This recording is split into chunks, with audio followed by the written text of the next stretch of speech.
Hello guys! Welcome back to my channel. Okay, and awa po ng Diyos, meron na naman po tayong panibagong vlog. But before I start guys, please don't forget to hit the subscribe button kung hindi pa po kayo subscriber. And please click the notification bell para po updated kayo sa mga videos ko. Thanks in advance guys! Hello guys! Welcome back to my channel. Okay, yan. Awa po ng Diyos once again. Meron na naman po tayong panibagong vlog. And this vlog is about this product. Ayan guys. So, Kaysa Villa. Yan. Ewan ko kung paano nilang pinopronounce yan, no? Ayan. Slice electric toaster. Okay? But then, I name it bread toaster, no? Dahil, ano lang naman to guys, lalagyan nyo lang ng tinapay sa loob, then ayun nga, pipintin nyo lang, then mag-toast na siya. So yan, ganyan na nangyari guys, dumating po siya ng ganyan. I bought this at 400 pesos. Ayan guys, tingnan natin kung meron tayong makitang mga details dito. So yan, 700 watts. The product model is JD8023 electric toaster, sliced bread electric toaster yan. Okay, so 6-speed temperature adjustment. Yan, meron pa pala siya temperature. Let's see kung anong itsura niya, no? Okay. So, nothing here. Meron pa ba rito? Okay, wala na. Modeling na lang. And ito, ano ba ito? Can be heated, can be roasted. 6 gears, crispy, breakfast, double-sided heating, can be defrosted. So, yan. Okay, wala nang other important things to check. Buksan na natin siya, guys. Okay, so this is Kaysa Villa. Okay, so this is what it's gonna look like. So, meron tayong, ano to? Parang manual siguro ito ng ating toaster, no? Yan. So, this is silver gray, silver black pala, what I mean. So, yan, meron tayong konting mga instructions dito. Yan, mag-pause na lang kayo guys kung gusto ninyong magbasa ng mga details. Okay. Okay, so meron pa tayong how to remove breadcrumb. Ayan. Okay. So, then, ito naman, dito na tayo sa ating, sa ating mismong product, no? Okay.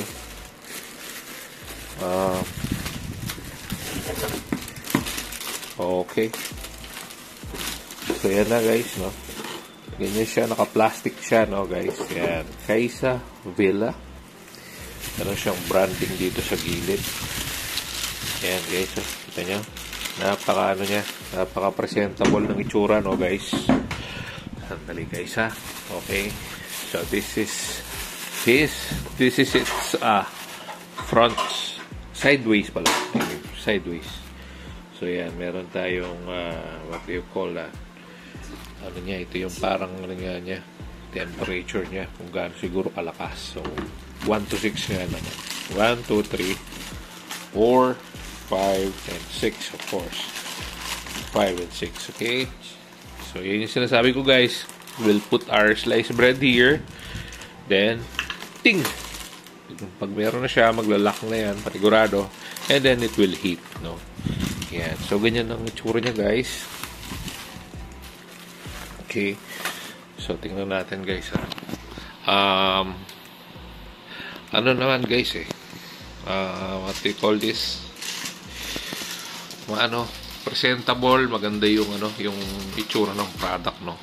Hindi siya yung parang mumurahin ang dating. Okay? So, yan. This is how it's gonna look like inside. Okay? Yan, wala nang branding dito sa likod. And then, of course, ito yung para maalis mo yung dumi doon sa loob. I guess it's gonna be paano ba ito? Okay? Ayun, parang sandali ha. Ayun. Parang inaano lang guys. Tinitwist, no? Parang ganyan lang. Ayun. Ganun lang guys. No? Then we'll put it back. Ayun. Parang ganun lang nga guys. Yan. Then pagbabalik natin, Sandali ha. Wait lang guys ha. Ayun. So kung tama, kung ibabalik natin siya guys, papunta doon yung pagbalik. Pag aalisin naman natin papunta dito. So because aalisin natin siya. Ayan. Okay? So pag ibabalik natin siya, kailangan i-lock natin. Ayan. Pag ganun naman ulit. Ayan. So nakalock na siya ulit. Parang yung lock niya is yung nandun sa may loob. Oh. Okay? Okay. So how's ayan, no? Kita niya, guys. Okay, kita nyo? Ito yung ng ating breadcrumbs, no? Ayan, ito yung parang naglalak ito. Ito. Ayan, no? Okay, kita nyo? Oh. Oh, basta itama lang natin siya. No? Ayan, so that's how easy removing the breadcrumbs. Kasi medyo magdudumihan dito, guys. Siyempre, panigurado. So, yun guys. Check na natin. Wait lang guys. Hanap ako ng saksakan. Okay? Okay guys. So, yan na. Meron na tayong sample bread dyan. No?